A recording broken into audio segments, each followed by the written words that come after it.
Let's take a look at the three phases of the life of Moses. The three phases of the life of Moses. The life of Moses was divided into three equal parts. Three equal parts. Just like an equilateral triangle. His life was divided into three equal parts. The first 40, the second 40, and the third 40. In Acts chapter 7.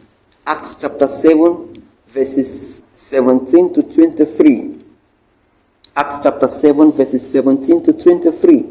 But when the time of the promise drew near, which God had sworn to Abraham, the people grew and multiplied in Egypt, till another king arose who did not know Joseph. This man dealt treacherously with our people and oppressed our forefathers, making them expose their babies so that they might not live. At this time Moses was born and was well pleasing to God, and he was brought up in his father's house for 3 months. But when he was set out, Pharaoh's daughter took him away and brought him up as her own son. And Moses was learned in all the wisdom of the Egyptians, and was mighty in words and deeds. Verse 23. Now when he was 40 years old, the first 40. Now when he was 40 years old, it came into his heart to visit his brethren, the children of Israel.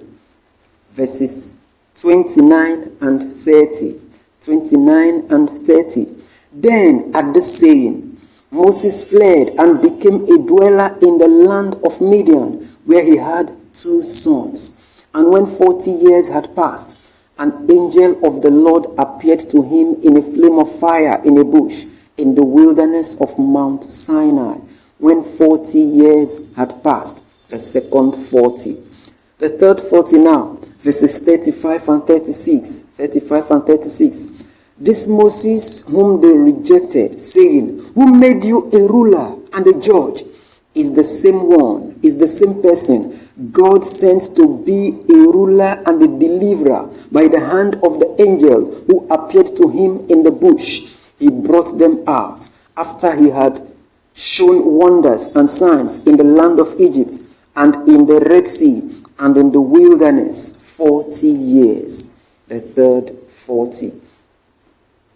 In Deuteronomy chapter 34, Moses died at the age of 120. Deuteronomy chapter 34 in verse 7. Moses was 120 years old when he died. His eyes were not dim, nor his natural vigor diminished. At the age of 120, his eyes were not dim. He was still strong.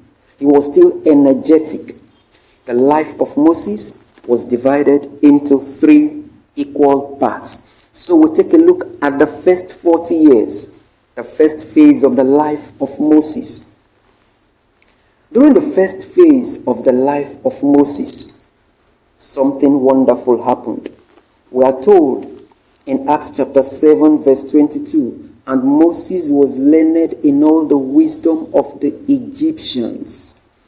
Verse 23. Now when he was 40 years old, he was learned in all the wisdom of the Egyptians. Moses studied science in Egypt. Moses studied technology. He studied everything. At this time, Egypt was a powerful country. In fact, the most powerful country in the world at this time. In Genesis chapter 41, verses 56 and 57, the famine was over all the face of the earth. Famine all over the world at that time.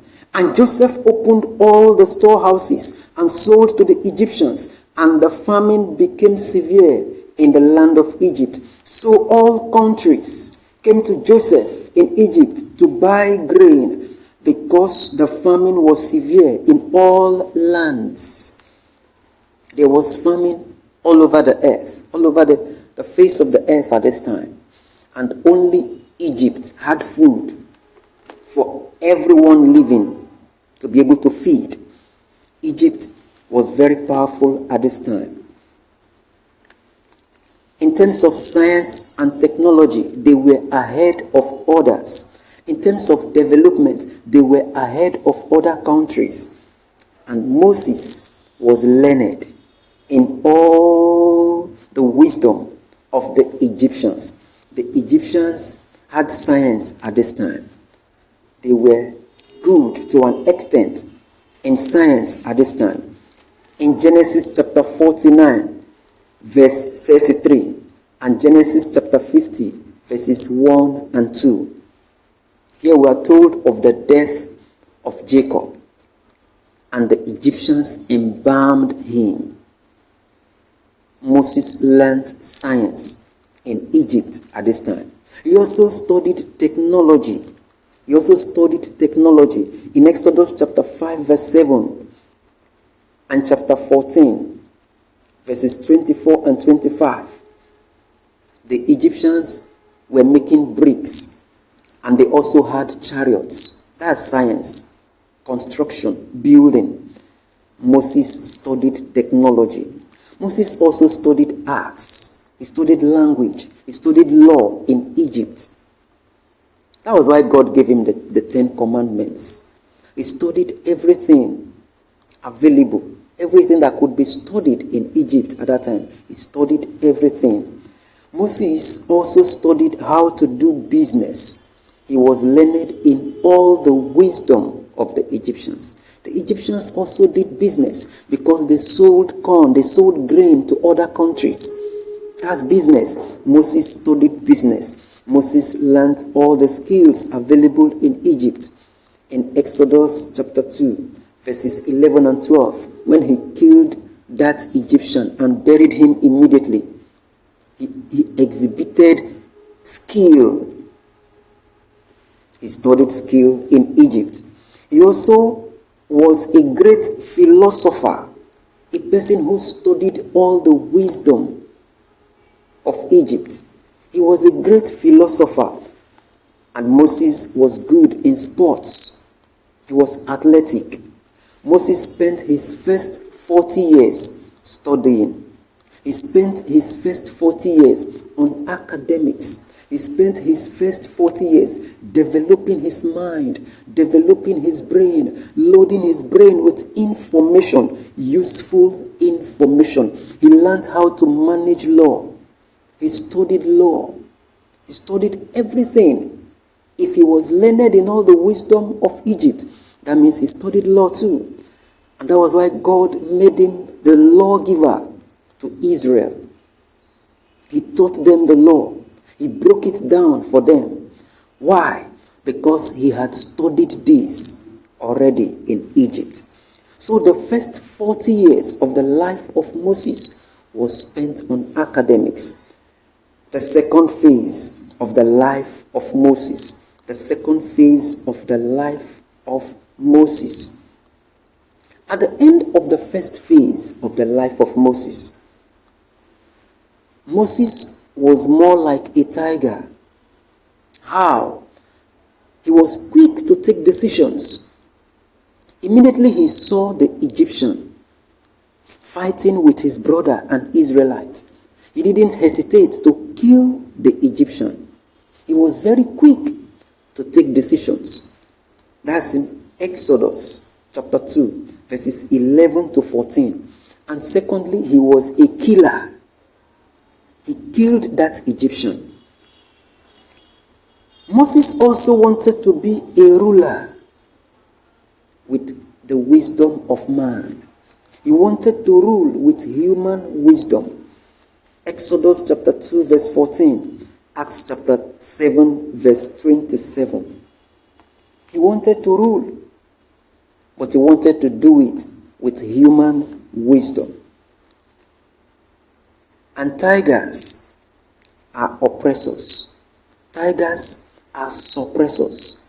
Tigers like to intimidate. These were the characteristics, the negative characteristics of Moses by the end of his first 40 years.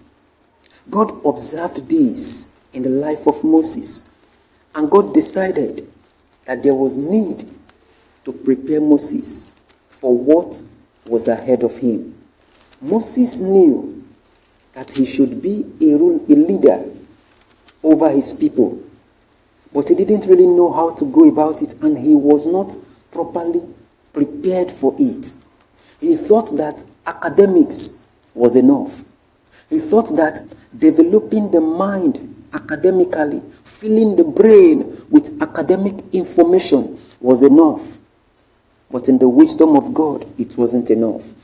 In Romans chapter 8 verses 28 to 30, and we know that all things work together for good to those who love God, to those who are the called according to his purpose. For whom he foreknew, he also predestinated to be conformed to the image of his Son, that he might be the firstborn among many brethren. Moreover, whom he predestinated, these he also called. Whom he called, these he also justified. And whom he justified, these he also glorified. In the foreknowledge of God, he knew whom Moses should be in the near future. As at the time when Moses was 40, Moses was not yet prepared for that position. As I said earlier, he was more like a tiger.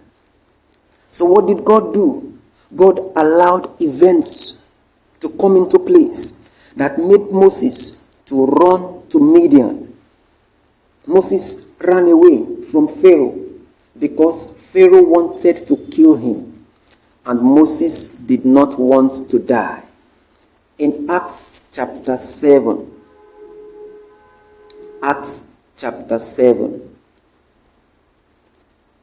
verses 29 and 30. Then at this saying, Moses fled and became a dweller in the land of Midian, where he had 2 sons. In verse 28, do you want to kill me as you did the Egyptian yesterday? An Israelite asked Moses, do you want to kill me? I am fighting with my brother, an Israelite. I am having an issue with my brother. I have a misunderstanding with my brother, an Israelite. Do you want to kill me the way you killed the Egyptian yesterday? Because of this, Moses fled and ran to the land of Midian. When he got to the land of Midian, he spent 40 years in the land of Midian. In verse 30 again, Acts chapter 7, and when 40 years had passed, at the end of the second 40 years of the life of Moses, what do we observe? Moses became more like a sheep. How? He became meek and humble. After spending 40 years taking care of the flock of Jethro, his father-in-law, he became more like a sheep.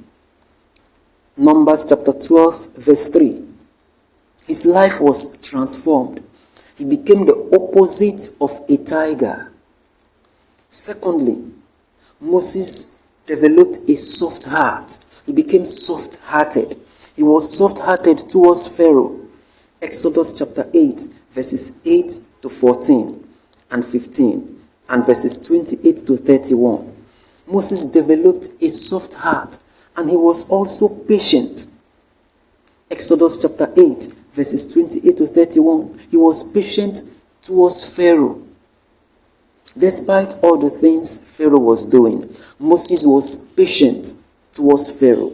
He was soft-hearted towards Pharaoh. He was also patient towards Pharaoh. And finally, Moses was committed and dedicated to God. Exodus chapter 9 in verse 1. He was committed and dedicated to God. That's why God kept on speaking to him. And the Lord spoke to Moses. And the Lord spoke to Moses. Why? Because Moses became a committed and dedicated person to God. Although most of these that I've mentioned were manifested within the third phase of his life. In fact, all of them were manifested within the third phase of his life. He became more like a sheep. He was meek and humble. He was soft-hearted. He was patient.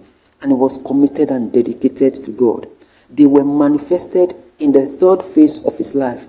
But they actually took place within the second phase of his life. The manifestation was what we saw within the third phase of his life. Now the third phase of the life of Moses. Something happened at the third phase of the life of Moses. God appeared to Moses. He was doing his business, doing his work, taking care of the flock, feeding them, giving them food, giving them water, giving them everything they needed. And then in chapter 3, Exodus chapter 3, from verses 1, Exodus chapter 3, from verse 1. Now Moses was tending the flock of Jethro, his father-in-law, the priest of Midian, and he led the flock to the back of the desert and came to Horeb, the mountain of God. And the angel of the Lord appeared to him in a flame of fire from the midst of a bush. So he looked, and behold, the bush was burning with fire, but the bush was not consumed. God appeared to him and called him. And what happened? Moses observed that the bush was burning, but the bush was not consumed. In verse 3, then Moses said, I will now turn aside and see this great sight, why the bush does not burn. Moses observed a burning bush that was not consumed. Instead of running away, he decided to go closer and see why the bush was not consumed. Tigers, naturally, most of the time, run away from fire. But sheep handle situations based on instinct, which they have developed over time. Over time, Moses had learned, while he was in the bush with the animals, not to run away so quickly, but to observe situations carefully before taking a decision. This was developed within the second 40 years of his life. That was why when he saw the bush burning, he didn't run away, but he went closer to see why the bush was burning. So at the end of the second 40 years of the life of Moses, and then into the third 40 years of the life of Moses, Moses became a shepherd. So in the third 40 years of the life of Moses, in the third phase of the life of Moses, Moses was a shepherd. He was selfless. He was humane. He was also empathetic. He was prayerful. Moses was humble, energetic, real, and disciplined. That gives us the word shepherd. S-H-E-P-H-E-R-D. Moses was selfless. Exodus chapter 32, verses 31 to 33. Moses was humane. Numbers chapter 12, verses 13 and 14. Moses was empathetic. Deuteronomy chapter 24, verse 1. Moses was prayerful. Numbers chapter 27, verse 5. He was also humble. Numbers chapter 12, verse 3. Moses was energetic. Deuteronomy chapter 34, verse 7. He was real. Moses was real. Exodus chapter 26, verse 30. Finally, Moses was disciplined. He was disciplined. Deuteronomy chapter 29, verse 5. The first 40 years, the first phase of the life of Moses was spent on academic preparation for what was ahead. The second phase, the second 40 years of the life of Moses was used to prepare Moses spiritually for what was ahead. And the third 40 years of the life of Moses was the period when Moses exhibited what he has learned over the years. So the third 40 years of the life of Moses became a fruitful one.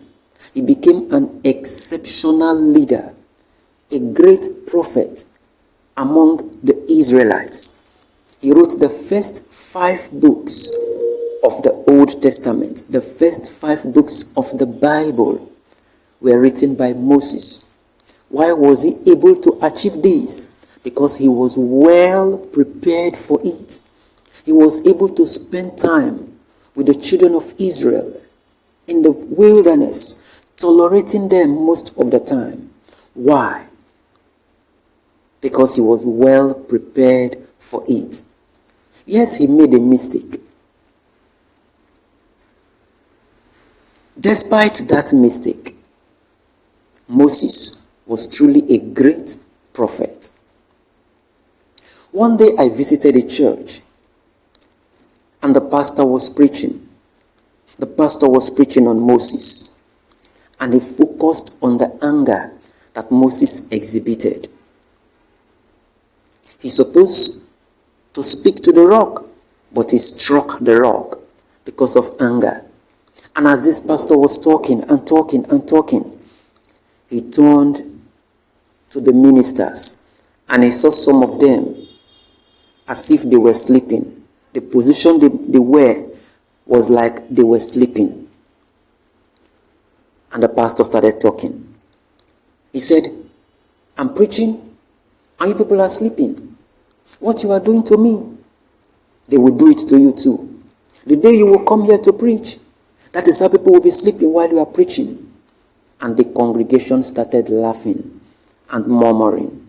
What were they saying? They said, see the person that is talking about Moses. See the person that is speaking against Moses, saying Moses was angry. See what he's doing just because of this little thing. See what he's saying just because of this little thing. Another day, a youth leader has just come back from a wonderful program in his church. And then he started talking about Moses. Oh, Moses was angry. He was very angry. And see what anger did to him. He said a lot of things. And then I said, stop. He kept on talking. I said again, stop. And then he stopped. I said, bros, how many people do you have in your congregation? He said, around 150. I said, how many people did Moses have in his own congregation? And he replied, around 2 million. Then I asked him,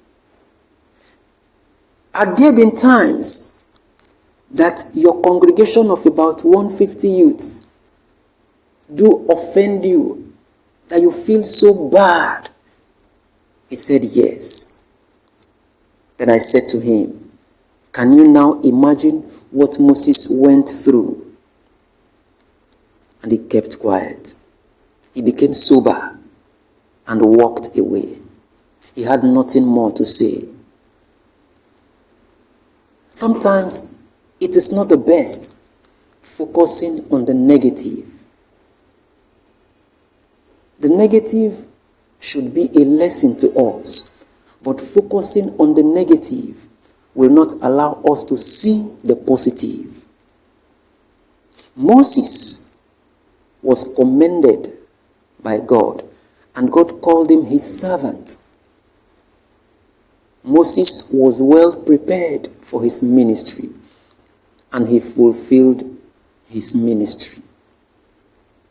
May God help us to apply our hearts to wisdom. May God help us to pay more attention to the positive while we are learning from the negative. God bless you.